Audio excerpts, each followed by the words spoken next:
This review is brought to you by Red Ribbon Reviewers, spreading AIDS awareness through entertainment and informative videos. Check out the link below for more videos and information on what is done. Now, on with the show! Singing, oh, what a merry Christmas day, sharing the season of good cheer. Now for the third review of a Christmas Carol movie, this time with Mickey Mouse. And like a Muppet Christmas Carol, this features fictional characters standing in for their book counterparts. It was released in 1983, so you have various returning actors like Wayne Allwine, Hal Smith, Clarence Nash, and then some. There are also cameos of Disney characters that aren't directly related to Mickey or his friends, but the extent of their use is limited, given the 26-minute runtime. That's an interesting detail, given how other movie adaptations usually last at least an hour and a half. So, how does Mickey's Christmas Carol pack in so much story in so little time? Let's find out. Right away, you get the classic Mickey Mouse bumper to remind you that this is a Mickey Mouse cartoon, even though it's not actually about him. But we'll get to that in a bit. After the opening credits, that easily spoil the movie, we open with our Ebenezer Scrooge of the movie, Scrooge McDuck. My partner, Jacob Marley, dead 7 years today. Yeah, it is a little weird to have a British character with an accent like that, but then again, this is because of the character who's playing him. It also helps that Scrooge was based on Ebenezer Scrooge from the very beginning, so him being Book Scrooge is picture-perfect casting. There is a key difference though. Disney Scrooge can crack a smile every once in a while, but what sets him back is his bottomless love of money. Plus his 80% interest, compounded daily.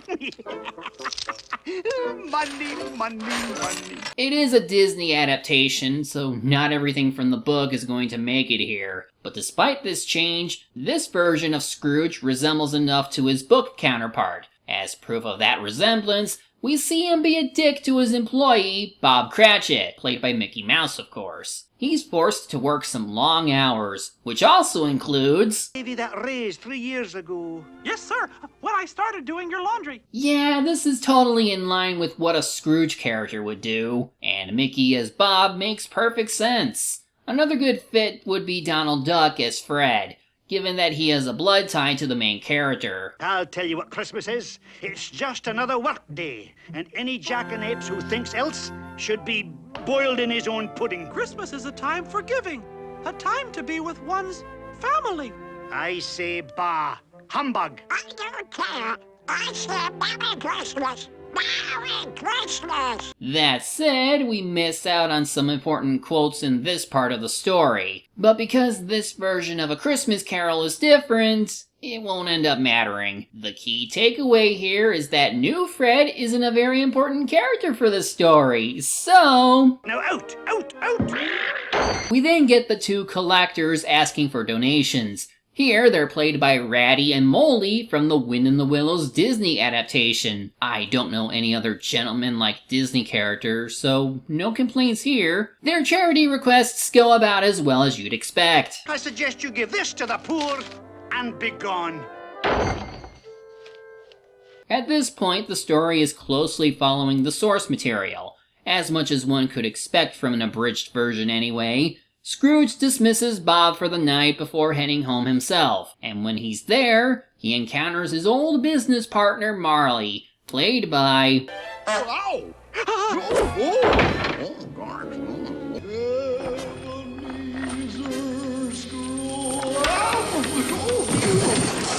Okay, as funny as he is in this feature, I do find it weird that Marley is being portrayed by a character who is mostly known for being, well, Goofy. I mean, yeah, Goofy was meaner in his earlier iterations, but that was during the 1950s. My personal pick for this role would have been Mr. Toad from Wind in the Willows, yet for the story, could be just as corrupt as Scrooge given his immense wealth. Hell, we even see Mr. Toad as Fezziwig later on, so Disney was clearly aware of the character. You will be visited by 3 spirits.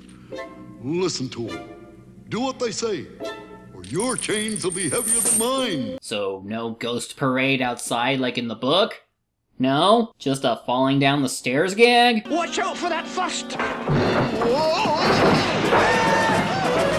Okay. At any rate, time to meet the ghost of Christmas Past. This time played by Jiminy Cricket. Well, this ghost has always been different depending on the adaptation, so Jiminy works fine here. Oh, I thought you'd be taller.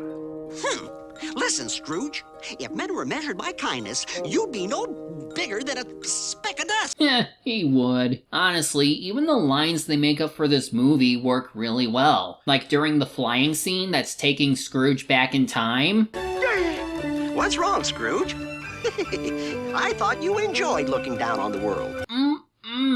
Perfect. Now, instead of showing Scrooge as a lonely child, we skip over to his young adult years where he finds true love. That's from the Fezziwig party scene, which includes cameos from characters of Disney's Robin Hood, that one secretary bird from Bedknobs and Broomsticks, even Donald's nephews are here. Anyway, yeah, young Scrooge at this point is often lonely on Christmas, until he meets the love of his life, Isabel, played by Daisy Duck. Their relationship lasted for a decade, and it ended because of Scrooge's greed. This is obviously taken from the book, but we have a bit of Disney flair for that too. Your last payment on the cottage was an hour late. I'm foreclosing the mortgage.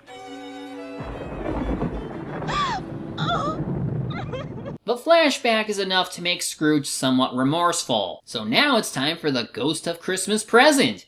Guess who plays this ghost? Oh, I smell?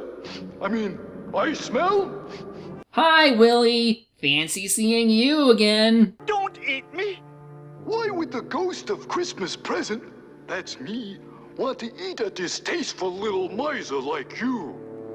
Especially when there are so many good things to enjoy in life. Like squishing little mice who try stealing your singing harps. You never did find him, did ya? Anyway, anyone else disturbed by the giant roast pig in the room?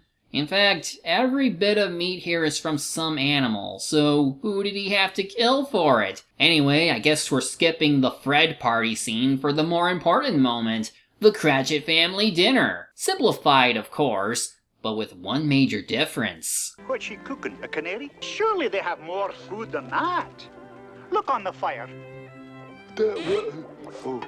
That's your laundry. Yeah, they aren't getting a nice meal, not even for Christmas. Now for some really obscure cameos. Tiny Tim is played by one of Mickey's twin nephews, either Morty and Ferdy Fieldmouse. Whoever it is, the other plays the older brother character, Peter. And then one of Minnie's nieces, Millie or Melody, is playing the sister, Martha. What? No, not this time. What's wrong with that kind lad? Much, I'm afraid. If these shadows remain unchanged, I see an empty chair where Tiny Tim once sat. Good use of the original lines from the book. Even without a full understanding of Tim's situation, there's enough on screen to show that he isn't long for this world. And just like that, we skip out the death of Christmas Present. The ghost of Christmas Yet to Come shows up almost immediately after. And he also jumps to the graveyard scene. The figure is cloaked, but the cigar is a dead giveaway as to who it is. We also cut over to Bob's family, who are leaving behind the one thing that defined Tiny Tim.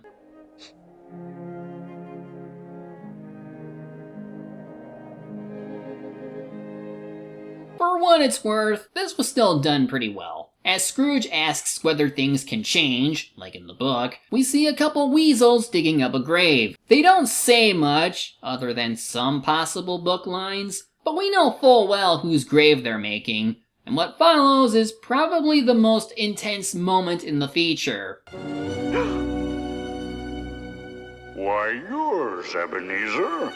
The richest man in the cemetery.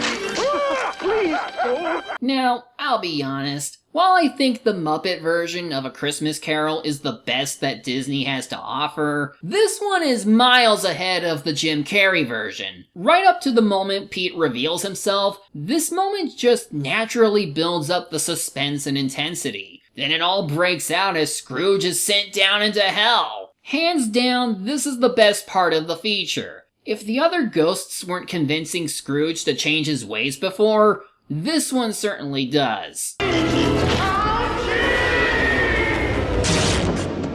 Back in my own room. It's Christmas morning. I haven't missed it. Actually, it's December 26th. You're a day late. I mean, we don't have a child to tell him what day it is, nor does he ask one to get a turkey for Bob. So for all we know, Scrooge was in a coma for 2 days. But yeah, he goes out and interacts with the people from yesterday. He gives a lot of money to the donation gentleman, informs Fred of his decision to join his upcoming dinner party, then goes to Bob's house with a bunch of toys. The timing of these events is the biggest difference between the feature and the book. Disney Scrooge is doing all this in 1 day, while the book version spread out his activities over 2. But the message is still the same. Scrooge is a changed man. To give you Toys! Unless you can cook that, I don't think you'll be getting meat on the table. Oh well, he did buy a turkey, so there you go. Then of course, Scrooge gives Bob a raise and a promotion to business partner, and it ends like every other Christmas Carol adaptation. And God blesses everyone. As far as adaptations go, this one is highly enjoyable. While it skims a lot of the major story beats that make Scrooge's character development more convincing, it still keeps enough of the source material to get its key points across. Be kind to others, help those less fortunate, or else you'll end up alone and forgotten. And even if it's a feature aimed at kids, you can still see a bit of Dickens's views on the gaps between rich and poor. It's just not as emphasized as in other adaptations. Beyond that, I liked some of the cameos and characters chosen for certain roles. I quibbled with some choices, but they weren't egregious. And other selections were especially inspired. Bernie Mattinson, who would later be known for his work in Great Mouse Detective, also did a good job for the score. So for a brief featurette, there is a lot to like here. It's not at the level of The Muppet Christmas Carol, but it's still a wonderful bit of Christmas entertainment in its own right. Come back February, when we start the year anew with the second half of this season. Until then, Merry Christmas and Happy Holidays to all, and to all, a good night. Merry, Merry Christmas.